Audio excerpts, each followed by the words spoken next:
Hey, good afternoon. Thank you for joining us, and we're glad to have you with us. Marty, I got to show you something. I think it is so neat. Really? Look what I have. Ta-da! Isn't that great?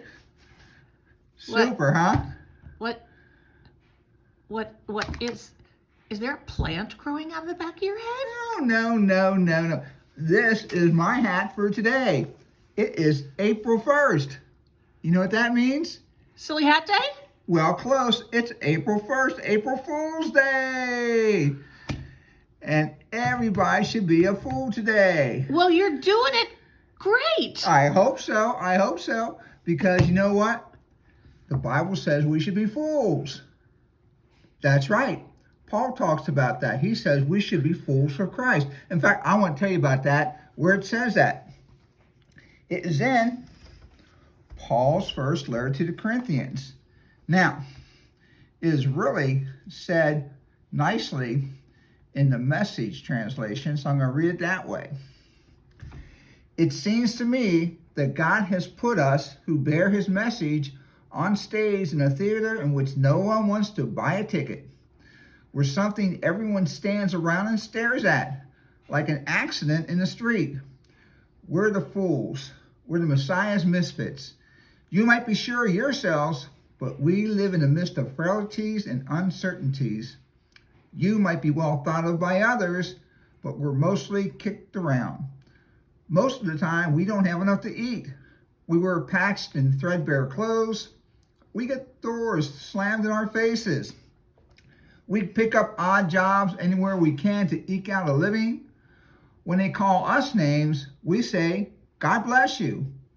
When they spread rumors about us, we put in a good word for them. We're treated like garbage, potato peelings from the culture's kitchens, and it's not getting any better. Wow. You know, Paul says that things are going pretty rough for them, and he's writing this to a group of people. Well, some of them, he says, are pretty puffed up, think pretty highly of themselves. But Paul says, hey, we're fools for Christ because we think differently and we act differently. You know, in a time when people feel like they're without hope, Paul says you go by faith. When people want to go ahead and think of themselves, Paul says you love other people first. Paul says, you know, you think about what Christ says, that you do love God the most and you do love others first and you care for others. You don't care about power. You care about serving. And that's the message that God has for us. Don't worry about doing what the world does or having that perception. Be a fool for Christ. That's the way to live. Just a couple of announcements for you. This Sunday is Palm Sunday. Now, we're not going to be in church, but we can still celebrate Palm Sunday together. One neat way is to find in your place, your yard, something of greenery. It could be from a bush, could be from an evergreen tree. It could be something made of plastic that you find yourself. But what we want you to do is take that piece of greenery, put it on your door, some part of your house that others can see. We all do it together, and it's the same as if we were all in this sanctuary waving our palm branches together. A neat way to celebrate Palm Sunday. Also on Sunday, we're going to be celebrating communion together. Now remember, you do not need to be a member of Christ United Methodist Church to share in communion. Now, what you do need to do, get a piece of bread. And by bread, we don't necessarily mean a loaf of bread. It could be crackers or anything like that. Also, you need something to drink. We mostly think of that in our church as grape juice. It does not have to be grape juice. God doesn't mind. It could be orange juice. It could be wine. It could be any drink at all. Water, doesn't matter. At the end of the service, that's when we will have communion. I'll give you the moment when we will go ahead and take whatever you have for bread. We will eat that together. That represents Christ's body. Then after that, we'll take a drink from whatever we have to drink, and that represents the blood of Christ.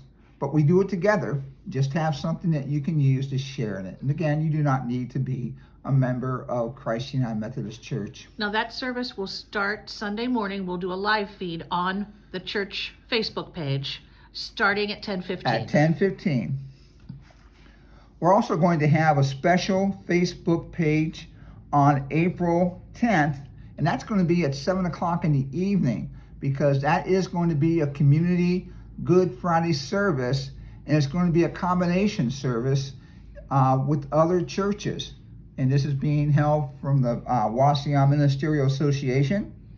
And again, Friday, April 10th at 7 o'clock. A lot of your pastors and I are going to be doing that. It's going to be from one of your churches. And we just will be sharing. Since we couldn't come together as an entire community, we still wanted you to be able to share in that. So it will be on our Facebook page and the Facebook pages of the area churches as well.